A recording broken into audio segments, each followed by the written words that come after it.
नमस्कार दोस्तों, एक बार मैं फिर से आप सभी लोगों का बहुत बहुत स्वागत करता हूं, हार्दिक स्वागत करता हूं, तहे दिल से स्वागत करता हूं आज के इस लेक्चर में। मैं हूं मोहम्मद आसिम। दोस्तों, उम्मीद कर रहा हूं कि आप लोगों की पढ़ाई बहुत अच्छी चल रही होगी। आप लोग रेगुलर क्लासेस कर रहे हैं और उनके नोट्स बना रहे होंगे, एनसीईआरटी को रीड कर रहे होंगे, क्योंकि ये 2-3 काम अगर आप करते रहोगे ना कुछ सालों तक, तो शायद ये एग्जाम, ये जो किला है सिविल सर्विसेज एग्जामिनेशन का, वो आप फोड़ सकते हो। ठीक है, तो अभी आप जब भी कोई भी चीज, कोई भी लेक्चर देखिए, चाहे आप मेरा देख रहे हो, चाहे आप किसी भी टीचर का, मैम का देखें, कोई भी लेक्चर देखें, एक चीज ध्यान रखना कि आप पहले लेक्चर देख रहे होंगे।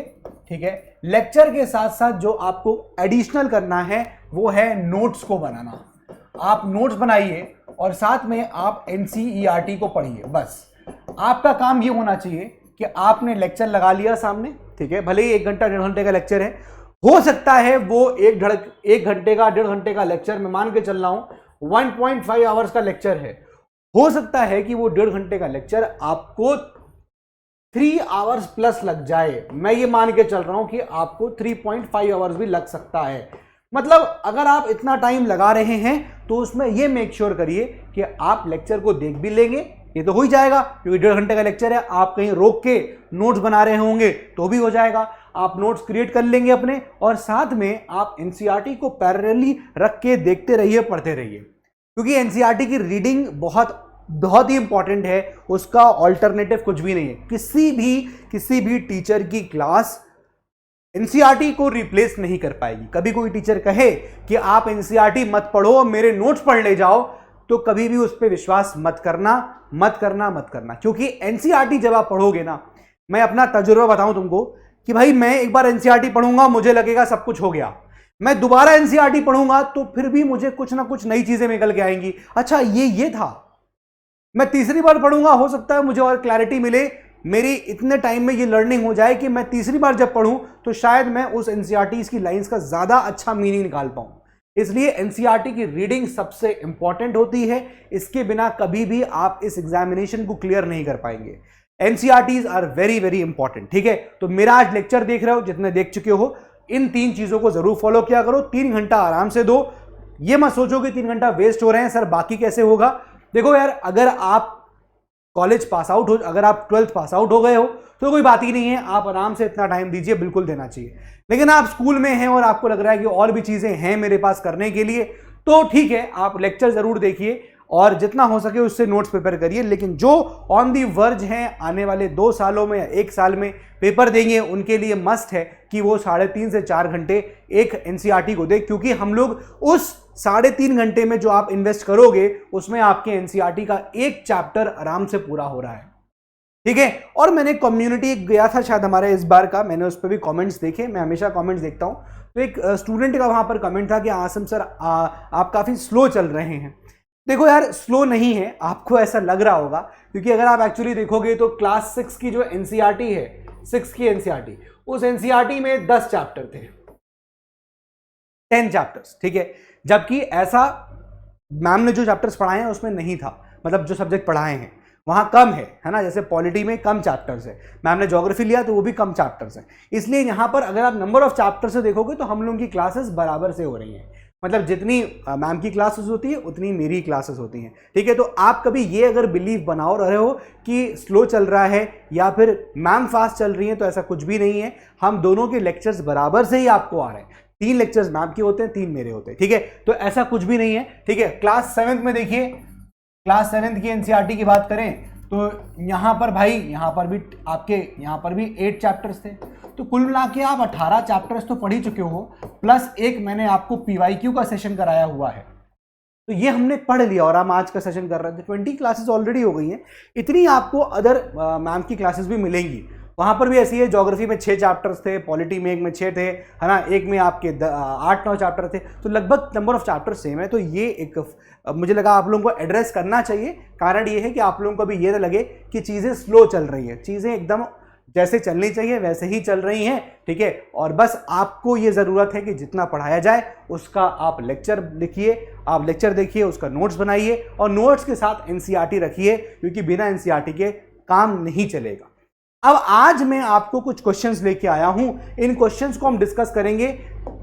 ज्यादा क्वेश्चंस लेके नहीं आया हूं, लेकिन हाँ जो क्वेश्चंस मैं लेके आया हूं वो मेनली डील कर रहे हैं दिल्ली सल्तनत से और वो डील कर रहे हैं मुगल से। इन दोनों से मैं आज क्वेश्चंस लेके आया हूं, एक एक करके डिस्कस करेंगे। आप भी कोशिश करिए, इसका आंसर करिएगा मेरे साथ। कुछ क्वेश्चंस मैं आपको घर के लिए भी दूंगा कि आप इसको मुझे आंसर करके कमेंट बॉक्स में बताइएगा। तो चलिए स्टार्ट करते हैं दोस्त, पहले सवाल की तरफ बढ़ते हैं। देखिए सवाल क्या कह रहा है, ऐसे ही सवाल MCQ बेस्ड आते हैं इन योर CSE। इस साल कुछ कम आए, वरना हर साल लास्ट ईयर तक ऐसे ही आते थे, बट ठीक है, हम अपने नॉलेज के लिए तो ऐसे क्वेश्चंस की प्रैक्टिस कर सकते हैं। देखिए इन कॉन्टेक्स्ट टू मनसबदारी सिस्टम, कई बार ये PYQ बना हुआ है आपके CSE के एग्जाम में। यूपी के जो भी स्टेट के जो भी PCS एग्जाम्स होते हैं उनके अंदर, SSC के अंदर, CDS के अंदर, NDA के अंदर, कितने भी एग्जाम्स होते हैं कॉम्पिटिटिव लेवल के, मनसबदारी पे सवाल जरूर आया है।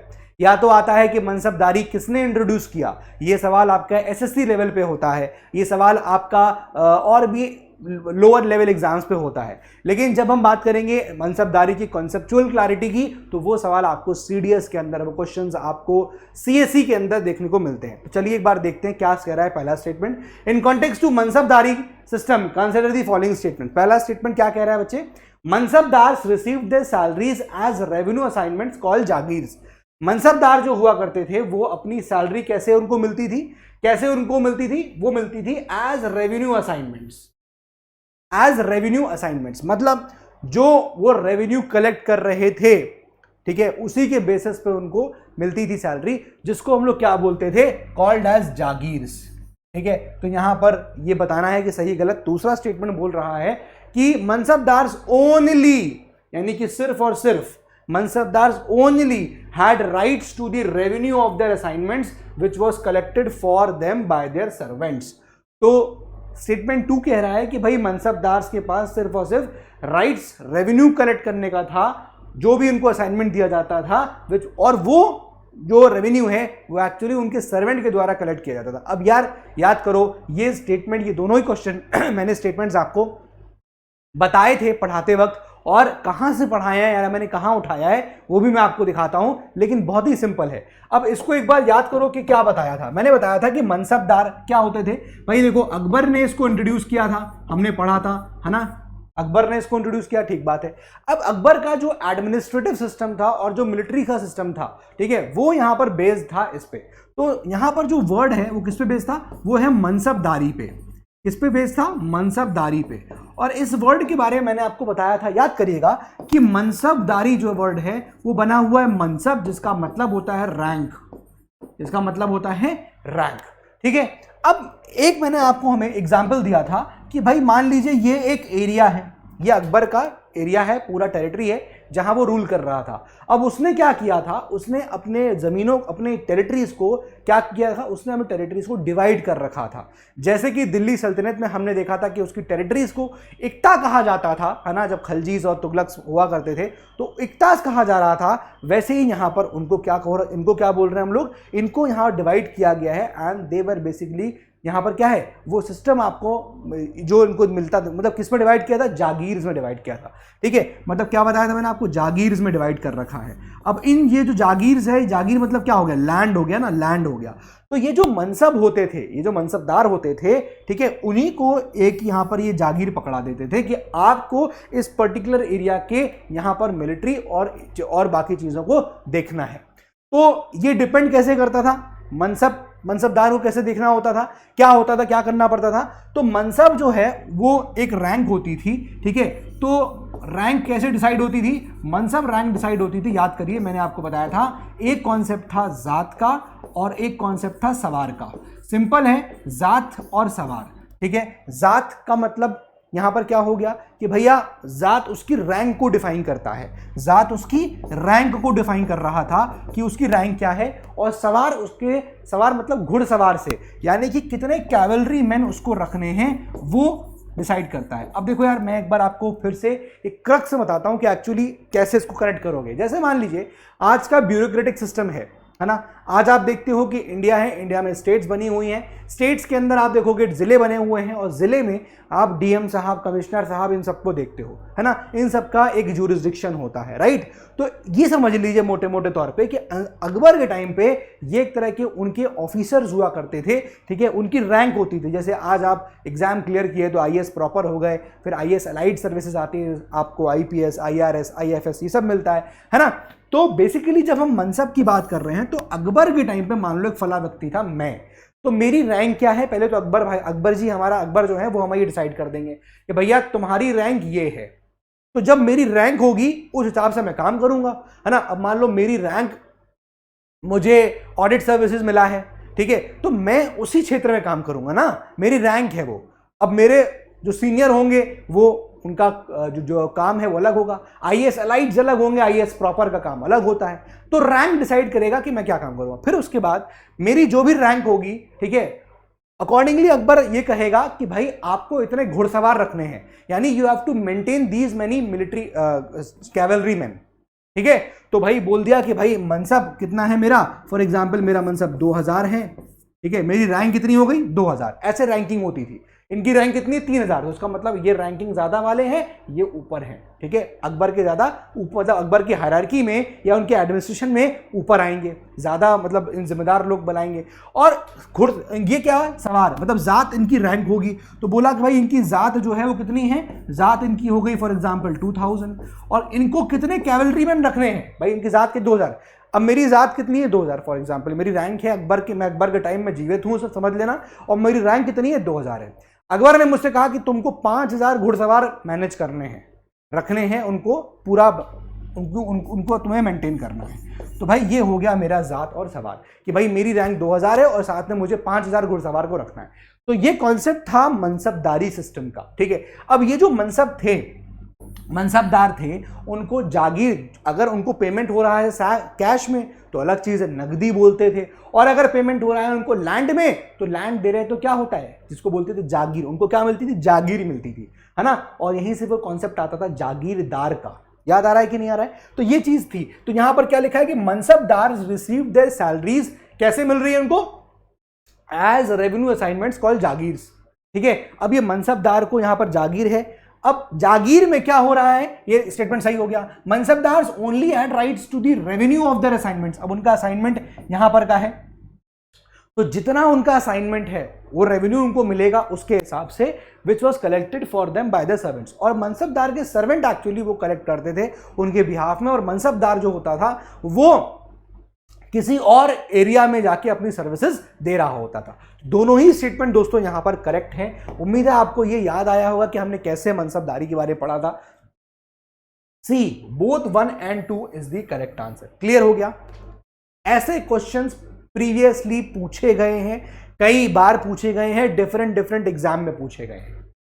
क्लियर है। मनसबदारी पे सवाल ऐसा आता है। अगर कभी सिंपल सवाल आएगा तो खाली बता दिया मैंने, यही पूछ लेगा कि मनसबदारी सिस्टम किसने इंपोज किया था, ठीक है। और मनसबदारी सिस्टम के साथ अगर कुछ और पूछ रहा है तो वो जात और सवार पे पूछ सकता है, इतने घुड़सवार उसको रखने हैं, इतनी जात होगी उसकी। क्लियर है, ये सब चीजें पूछ सकता है, ठीक है। आई होप ये सवाल समझ में आ गया। अब कहां से मैंने इसको लिया, एनसीईआरटी में। देखिए अगर आप एनसीईआरटी खोलेंगे, जहां चैप्टर नंबर 4 खोलेंगे, तो चैप्टर नंबर 4 में देखो ये एनसीईआरटी का पेज यहां लगा रखा है मैंने। कहां से उठाया देखो जरा, ये लिखा हुआ है, लाइन ही ऐसे उठाई हुई है, इसका मतलब एनसीईआरटी से previously as it is lines उठाई गई हैं, एज इट इज। इसीलिए मैं कह रहा हूं एनसीईआरटी की रीडिंग करना बहुत इंपॉर्टेंट है। इस बार का पेपर भी ऐसा ही था कि आपको एनसीईआरटी से कई जगह लाइन बाय लाइन चीजें उठी थी, ठीक है। इसलिए एनसीईआरटी की रीडिंग, कितना भी लेक्चर देख लो, अपने आप एनसीईआरटी की रीडिंग जरूर करना। Mansabdars receive their salaries as revenue assignments, जिसको क्या बोलते थे, जागीर्स, जो समवॉट किसकी तरह थी, इक्तास की तरह थी। इक्तास याद आ रहा है ना, इक्तिदार था, और उन्हीं इक्तिदार को मुक्तीज भी कहा जाता था, ठीक है ना। बट अनलाइक मुक्तीज कह लो या इक्तिदार कह लो, ये यहां पर लिखा हुआ है। फिर आगे देखिए लिखा है, they only had rights to the revenue of their assignments which was collected for them by their servants. इसलिए मैं कह रहा हूं कितना इंपॉर्टेंट हो जाता है एनसीईआरटी को रीड करना, एज इट इज क्वेश्चन यहां से बन रहा है। क्लियर है? उम्मीद है आपको आंसर समझ में आ गया होगा। आगे आ जाइए, बहुत इंपॉर्टेंट क्वेश्चन है, कई बार एग्जामिनेशन में पूछा गया है शेरशाह सूरी को लेकर। ठीक है, ये भी एक तरह से आपका क्वेश्चन है जो PYQs में आया हुआ है, मल्टीपल एग्जाम्स में आया हुआ है, कई जगह पूछा गया, कई बार पूछा गया। In context to Sher Shah Suri consider the following statement. चलिए देखते हैं शेरशाह सूरी के बारे में क्या। अब मैंने आपको बताया था शेरशाह सूरी की जो मैंने कहानी हल्की फुल्की आपको डिस्कस करी थी, एंड आई टोल्ड यू कि जो शेरशाह सूरी था, शेरशाह सूरी, अब शेरशाह सूरी जो है ये बिहार का था और सासाराम सासाराम के परिवार को बिलोंग करता था। सासाराम में एक परिवार था, उसको बिलोंग करता था शेरशाह सूरी। धीमे धीमे इसने अपनी पॉलिटिकल अपना जो करियर है वो ऊपर बढ़ाया, मतलब ये अपने ऊंचाइयों तक पहुंचना शुरू करता है ना। बिहार का गवर्नर से लेकर मानिकपुर, काड़ा, इन सबको ये अपने कंट्रोल में लाता है। तो शेरशाह सूरी की जो बात है वो पैरेलल चलती है किसके साथ? हुमायूं के साथ। हुमायूं के साथ, ठीक है, हुमायूं के साथ चलती है। अब इसको लेकर मैंने कहा था कि भाई अकबर था, सॉरी बाबर था, और बाबर के बाद आपको देखने को मिलेगा कि बाबर के बाद हम यहां पर इसके पीरियड को देखते हैं। तो देखो क्या हुआ, हुमायूं और शेरशाह का पीरियड जो है वो साथ साथ यहां पर चल रहा है। ठीक है, तो शेरशाह जो है वो लगभग आपको देखने को मिलेगा ही कम्स नियर अबाउट आपको 1540 के आसपास इसका रूल देखने को मिलेगा। शेरशाह सूरी का सुर डायनेस्टी स्टैब्लिश करता है। ठीक है, and he is there till 1545, NCERT ये लाइन कहती है। ठीक है, अब देखिए जरा, इससे पहले आपको बाबर और फिर उससे पहले दिल्ली सल्तनत चल रहा था। पहला statement, he introduced an administration that borrowed elements from Babur and made them more efficient. अब जरा समझना, वो कह रहा है कि शेरशाह सूरी का जो एडमिनिस्ट्रेटिव सिस्टम था वो कहां से बोरो किया गया था?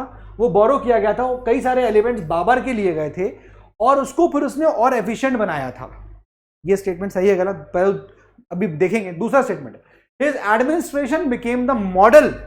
अब जो इसने एडमिनिस्ट्रेशन सेट फोर्थ किया शेरशाह सूरी ने, वो मॉडल बन गया एडमिनिस्ट्रेशन उसका by the great emperor Akbar when he consolidated the Mughal empire. मतलब उसका एडमिनिस्ट्रेटिव सिस्टम इतना अच्छा था शेरशाह सूरी का कि वो अकबर के लिए एक मॉडल बन गया और अकबर ने उसको और एफिशिएंट करके इंप्लीमेंट किया जब अकबर मुगल एम्पायर को कंसोलिडेट कर रहा था।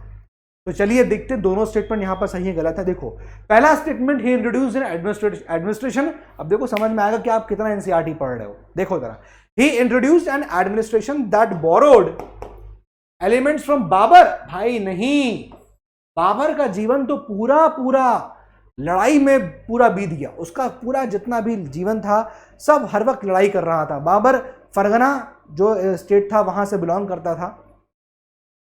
उसके फादर की डेथ हो जाती है ना, वो बहुत छोटी उम्र का होता है और फिर वो गद्दी बैठता है। तो बाबर का जीवन from the very beginning, from the youth stage से लेकर जब तक वो मरता नहीं है तब तक उसका जीवन पूरा स्ट्रगल से भरा है। उसके जीवन में सिर्फ लड़ाई है और वो हारता भी है, फिर खड़ा होता है, फिर लड़ता है, फिर हारता है, फिर खड़ा होता है।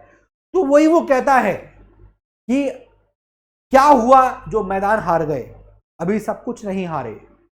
वो अदम्य साहस और इच्छा शक्ति जो सर झुकाने को तैयार नहीं। समझ रहे हो? वो कह रहा है कि यार मैदान हार गए तो क्या हुआ, अभी हम हर सब चीज नहीं हारे, मेरे अंदर अभी भी वो साहस है, मेरे अंदर अभी भी वो इच्छा शक्ति है। यही चीज वो मैसेज दे रहा है। ठीक है, तो बेसिकली यहां पर जो एडमिनिस्ट्रेशन की बात आई, वो एडमिनिस्ट्रेशन उसने बोरो किया था अलाउद्दीन खिलजी से। अब याद करिए, अलाउद्दीन खिलजी, जब मैंने आपको पढ़ाया था अलाउद्दीन खिलजी, तो मैंने आपको कितनी सारी चीजें पढ़ाई थी। उसकी मार्केट कंट्रोल पॉलिसी मैंने आपको बताई थी। उसकी मार्केट कंट्रोल पॉलिसी कितनी तगड़ी थी अलाउद्दीन खिलजी की। बताया था कि लैंड को मेजर करने का एक अलग तरीका आ गया था, है ना। अलाउद्दीन खिलजी का बहुत सारी चीजें थी, उसने बहुत सारी स्टेप्स लिए थे, अच्छे स्टेप्स लिए थे। One of the step was the market control policy. और उसका जो एडमिनिस्ट्रेटिव तरीका था अलाउद्दीन खिलजी का बहुत एफिशिएंट था, इसलिए उतना उसका रूल जो है इंपॉर्टेंट रहा। तो यहां पर शेरशाह सूरी ने जो एडमिनिस्ट्रेशन का जो तरीका अपनाया वो बोरो किया गया था फ्रॉम अलाउद्दीन खिलजी। ठीक है, तो यहां पर इसका मतलब ये स्टेटमेंट फॉल्स हो गया। दूसरा, his administration became the model followed by the great emperor Akbar when he consolidated the Mughal empire. क्या ये अकबर के लिए एक मॉडल बना था? बिल्कुल बना था। हाँ, अब एनसीईआरटी में सर कहाँ लिखा हुआ है ये स्टेटमेंट ट्रू है, तो मतलब क्या हो गया? B only, 2 is the correct answer. देख लो जरा, आप लोगों को यकीन नहीं हो रहा है, ये एनसीईआरटी का लास्ट ऑफ दी, जब आप चैप्टर पढ़ोगे ना, चैप्टर नंबर 4, तो उसका लास्ट ऑफ दी पेज पे जाके लास्ट ऑफ दी पैराग्राफ्स का है ये। देखिए यहां लिखा हुआ है शेर शाह सूरी का जो टेन्योर है 1540 से 1545, ये काफी वेल एडमिनिस्ट्रेड था। ठीक है, अब लिखा हुआ है कि भैया उसने अपना करियर शुरू किया था as a manager of the small territory for his uncle in Bihar, मैंने आपको बताया, and eventually challenge and defeated the Mughal emperor Humayun, उसने हुमायूं को भी हराया था। Battle of Chausa, battle of Bilgram, ये सब आएगी आगे, बिलग्राम की बैटल, कन्नौज, जिसको बैटल ऑफ कन्नौज भी कहते हैं, ठीक है, वो भी आएगी। बैटल ऑफ चौसा, भाई हुआ यही था, वापस लौट रहा था हुमायूं और बिहार में दोनों मिले, यानी एक तरफ आर्मी खड़ी हुई है हुमायूं की, एक तरफ आर्मी खड़ी है शेरशाह सूरी की, और दोनों एक दूसरे को अटैक नहीं कर रहे हैं। यहां वेट हो रहा है, हुमायूं इज वेटिंग, अटैक करे तो हम अटैक करें, अटैक ही नहीं किया शेरशाह सूरी ने, तो भैया हुमायूं बहुत खुश हो गया कि भैया डर गया लगता है शेरशाह सूरी मुझसे, और वो चल दिया। देन शेरशाह सूरी ने वापस उस पर अटैक किया और हुमायूं को वहां हराया। बैटल ऑफ चौसा हुई, बैटल ऑफ बिलग्राम हुई फाइनली, जिसमें हुमायूं हार जाता है। ठीक है, तो कई सारी लड़ाइयां लड़ी हुमायूं, तो हुमायूं का पीरियड 1530 से 1540 रहा, और फिर एक साल 55 से 56। खैर हुमायूं पे सवाल नहीं है, शेरशाह सूरी पे देखिए।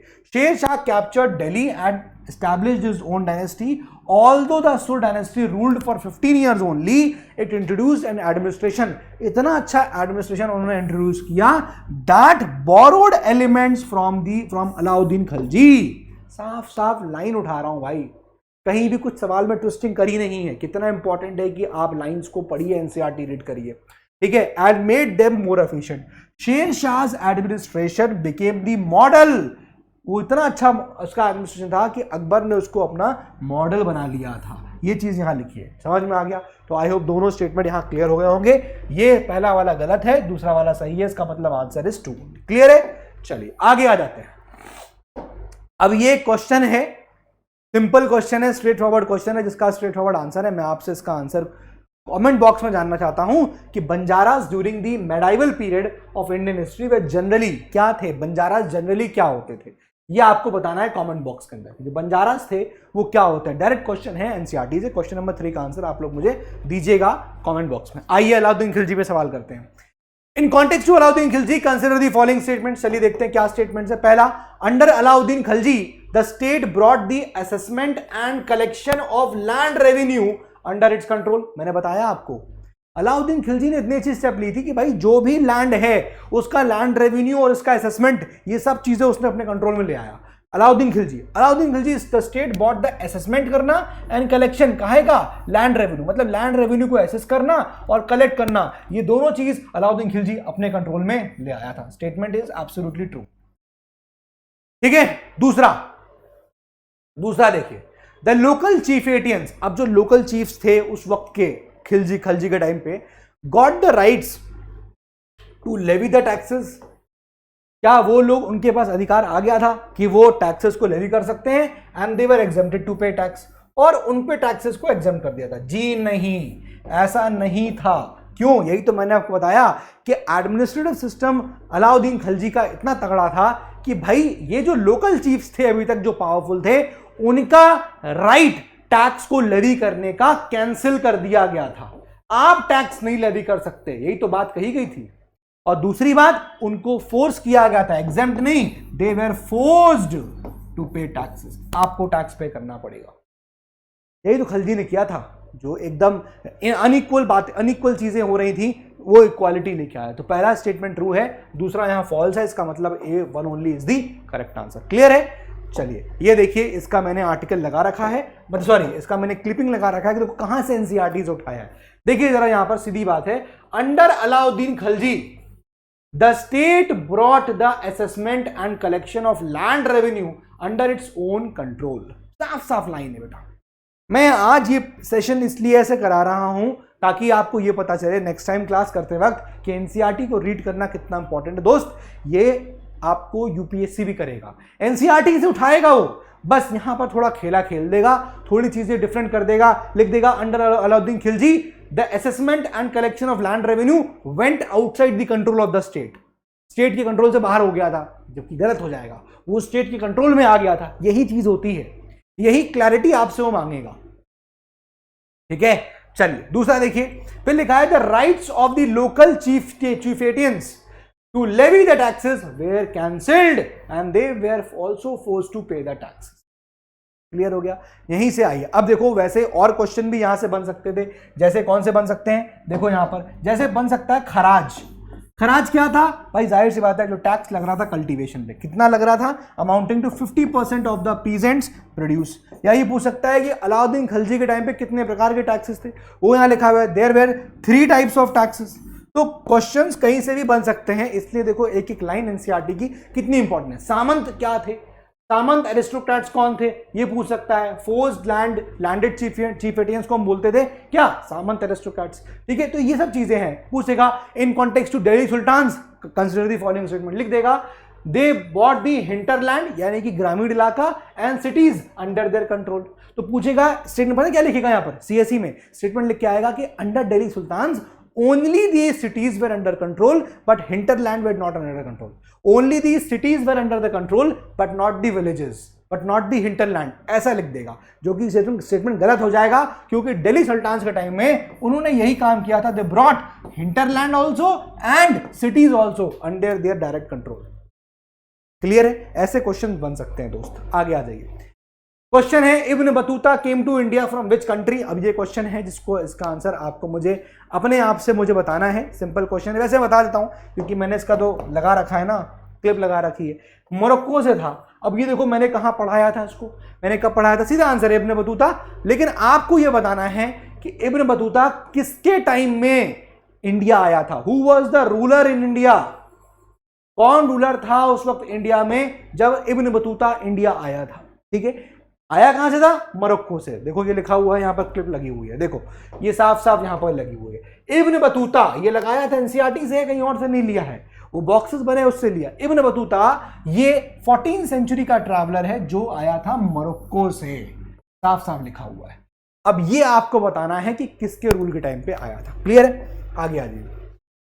ये क्वेश्चन आपके लिए अगेन होमवर्क के लिए, क्वेश्चन नंबर 6, रुद्रमा देवी। मैं सिर्फ आपको वैसे क्वेश्चन इंपॉर्टेंट बता रहा हूं, करा के दिखा रहा हूं, या आपको हेल्प कर रहा हूं ये बताने में, समझने में कि क्वेश्चंस कहां कहां से बन सकते हैं, कैसे कैसे लाइंस के साथ, एनसीईआरटी की लाइन के साथ खेला खेला जाता है। तो इससे पहले कि आपके साथ खेला खेल दिया जाए, एनसीईआरटी की रीडिंग को बिल्कुल भी ओमिट मत करिएगा।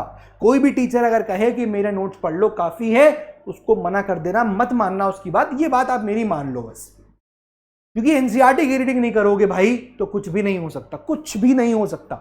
सेल्फ रीडिंग एनसीईआरटी की मस्ट है। चाहे मैं भी तुम्हें कभी कह दूं कि इस बार इसके बाद एनसीईआरटी मत खोलना, तो मेरी बात मत मानना, क्योंकि एनसीईआरटी खोलना बहुत जरूरी है, पढ़ना बहुत जरूरी है। इसका आंसर आप लोग मुझे कमेंट बॉक्स में दीजिएगा कि Rudrama Devi belong to which of the following dynasties, किस डायनेस्टी को बिलोंग करती थी, ठीक है। यहां पर आपको बताना है। वैसे देखिए आंसर, चलिए आपके कमेंट बताएंगे, Hoysala, Pallava, Pandava, Kakatiya dynasty, D Kakatiya dynasty is the correct answer.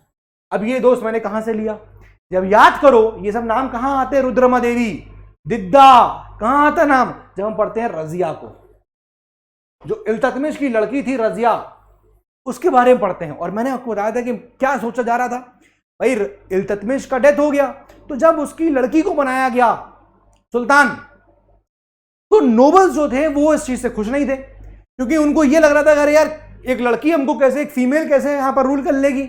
और मिनाज-उस-सिराज भी यही कहता है कि भाई ऊपर वाले ने कुछ डिफरेंसेस बनाए हैं मेल और फीमेल्स में, और वो डिफरेंसेस यहां पर फॉलो हो रहे हैं, मतलब हैं, तो कैसे शी कैन रूल अस, समझ रहे हो। ये चीज मैंने आपको बताई हुई थी, तो वहीं पर मैंने आपको ये इनका नाम बताया था। ये लिखा है व्हाट मिनाज-उस-सिराज थॉट अबाउट रजिया, लिखा है मिनाज-उस-सिराज थॉट दैट द क्वीन, वो है तो बहुत एबल, बहुत ज्यादा काबिल है, वो रूल कर सकती है। Queens rules went against the ideal social order, जो आइडियल एक सोशल ऑर्डर है कि भैया मेल्स को रूल करना चाहिए, उसके अगेंस्ट जाता है, क्रिएटेड बाय गॉड, जो ईश्वर ने बनाया है, in which women were suppose to be subordinate to main.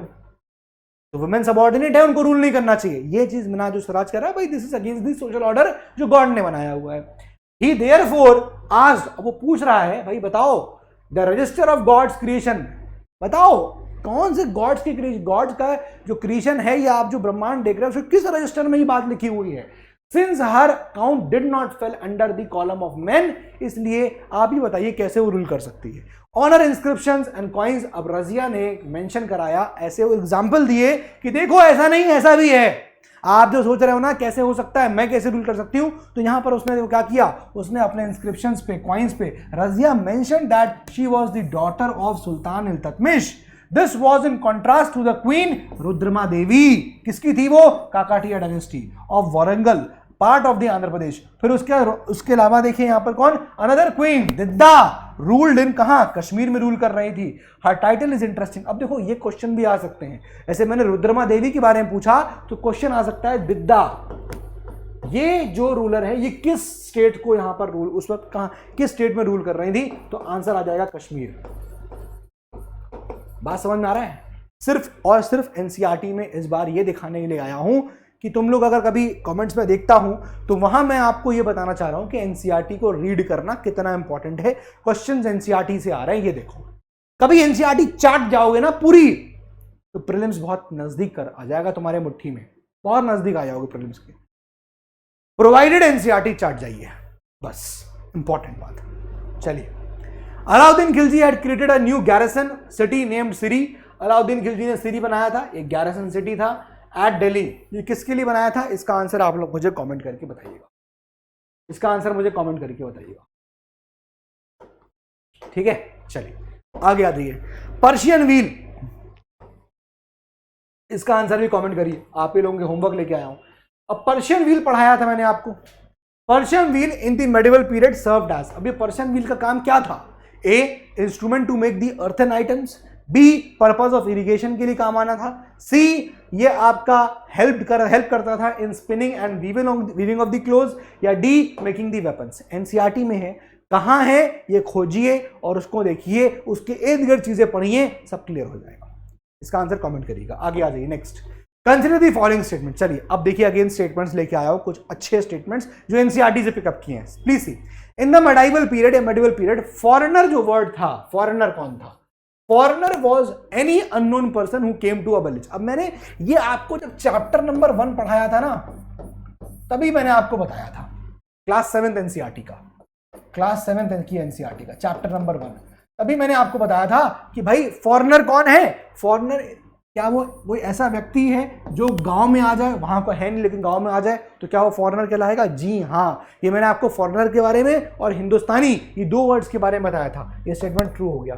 दूसरा, इन द मेडिवल पीरियड फॉरेनर कौन है? वो someone who was not a part of the society और कल्चर, वो सोसाइटी और कल्चर का पार्ट नहीं है, वो फॉरेनर हो जाएगा? जी हाँ बिल्कुल। ये दोनों ही स्टेटमेंट यहां पर क्या है?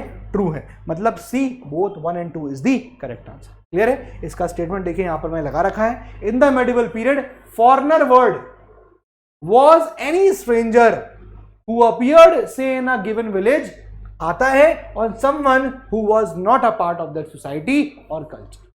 क्लियर है? ठीक है ना, ये क्वेश्चन यहां से पूछ सकता है। अगला आइए, who what is the meaning of the word Hindustan. अब हिंदुस्तान वर्ड का क्या मतलब है according to Minhaj Siraj in the medieval period. Medieval period में मिनाज सिराज अगर कभी वर्ड हिंदुस्तान यूज कर रहा है तो उसका क्या मतलब है? आप याद करिए, आमिर खुसरो के बारे में बताया था, साथ में मैंने आपको आमिर खुसरो के बारे में बताया था, है ना। मैंने आपको साथ में बताया था कि भाई और जो आपके रूलर्स थे वो क्या उसको यूज करते थे। चलिए देखिए, the term did not carry the political meaning, यानी कि अगर कब अभी उस वक्त अगर हम वर्ड हिंदुस्तान लिखते थे तो उसका क्या कोई पॉलिटिकल मीनिंग नहीं था। दूसरा, the term Hindustan included south India, मतलब कभी भी हमने देख लिया हिंदुस्तान तो इसका मतलब हिंदुस्तान का मतलब हाँ जो आज का साउथ इंडिया है वो भी हिंदुस्तान का पार्ट था। और दूसरा, the term did not carry political meaning, कोई पॉलिटिकल मीनिंग उस वक्त कोई भी पॉलिटिकल मीनिंग असाइन नहीं था हिंदुस्तान को। ये तो दो भाई, ये भी स्टेटमेंट गलत है, ये भी स्टेटमेंट गलत है। आप करोगे यहीं सर ये कैसे हो सकता है? बिल्कुल हो सकता है। देखिए जरा यहां पर, the term did not carry the political meaning, भाई टर्म एक पॉलिटिकल मीनिंग कैरी कर रहा था मिनाजो सिराज के टाइम पे, और उसका मतलब ही यही था कि भैया वो लैंड जो आपका पंजाब हरियाणा के आसपास लाई करते, पंजाब हरियाणा में लाई कर रहा है, देखो पॉलिटिकल मतलब कैसे है, वो है वो लैंड जो आपका कहां से, यहां पर आपकी जो रिवर है उनके बीच में लाई कर रहा है, तो वो सब एरियाज को यहां पर बोला जा रहा था इन हिंदुस्तान, और साथ में कोई भी एरिया जो साउथ इंडिया का था वो उसमें नहीं गिना जाता था। ठीक है, करेक्ट आंसर क्या हो जाएगा? D, neither one neither two. ये देखिए, इसका मैंने आर्टिकल यहां लगा रखा है। ये देखिए, द टर्म हिंदुस्तान क्या मतलब है? देखिए, मिनाज सिराज क्या कह रहा है?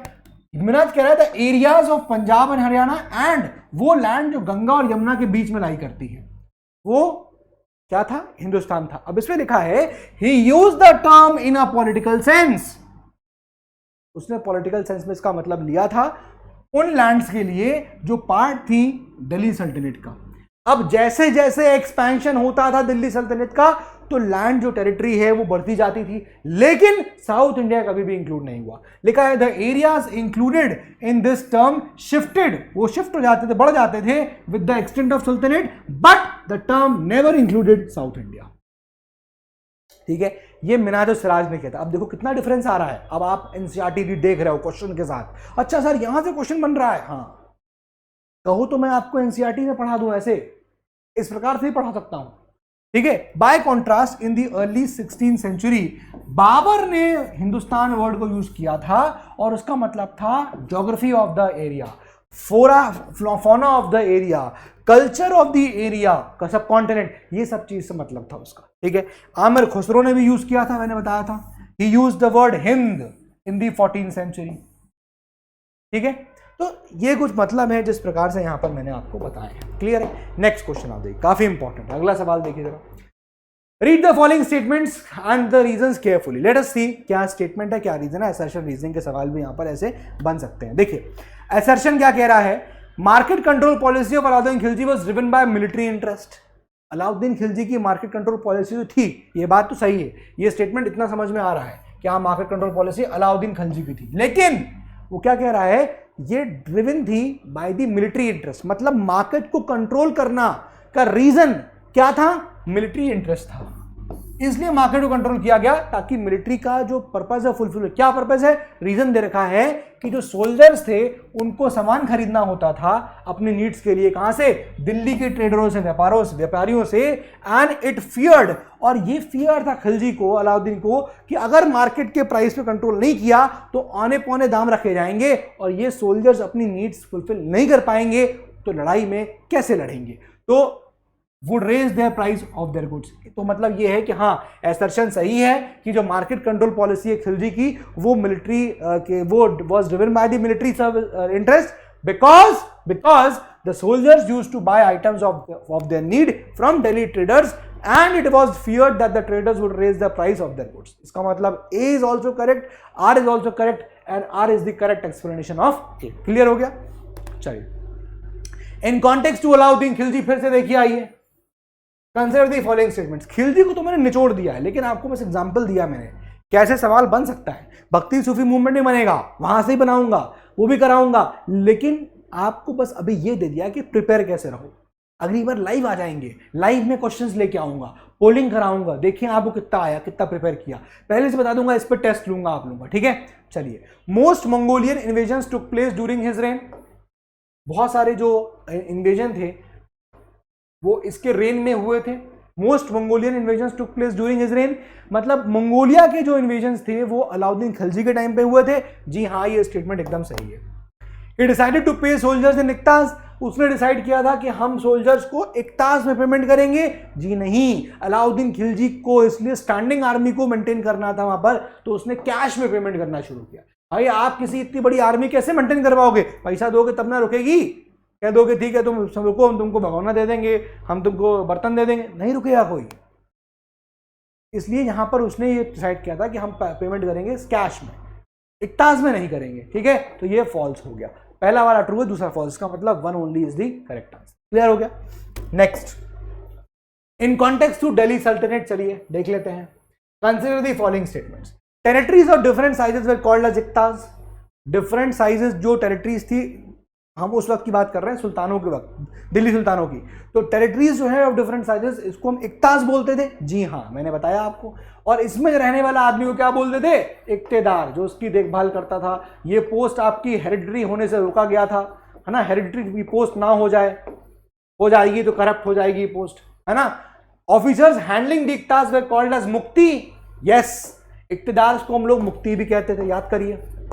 तो उसका मतलब ये भी ट्रू है, ये भी ट्रू है, इसका मतलब both are true, C is the correct answer, 1 and 2 both is the correct answer. Clear हो गया? तो आई होप समझ में आ गया होगा आपको। ये मैंने कुछ क्वेश्चंस आपके लेके आए ताकि आपको थोड़ा हिंट लगे। This is just a hint, क्योंकि मैं कमिंग वीक में आपका टेस्ट भी लूंगा क्लास 7th की एनसीईआरटी को लेकर, ठीक है। जो इतना पढ़ाया उस पर टेस्ट लिया जाएगा, लाइव आऊंगा, लाइव आके आपका टेस्ट लूंगा, यानी कि यहाँ पोलिंग कराऊंगा। आप आइएगा, क्वेश्चंस को अटेम्प्ट करिएगा मेरे सामने और यहाँ पोल होंगे एक तरीके से, तो आपका टेस्ट भी हो जाएगा। क्लियर है? जब तक हम ऐप पे नहीं आ रहे हैं तब तक हम आपके लिए टेस्ट, आपके लिए क्वेश्चन प्रैक्टिस कुछ इस प्रकार से कंटिन्यू करना चाहूंगा। थोड़ा स्लो चलेंगे, ठीक है, लेकिन अच्छे से चलेंगे, वो जरूरी है।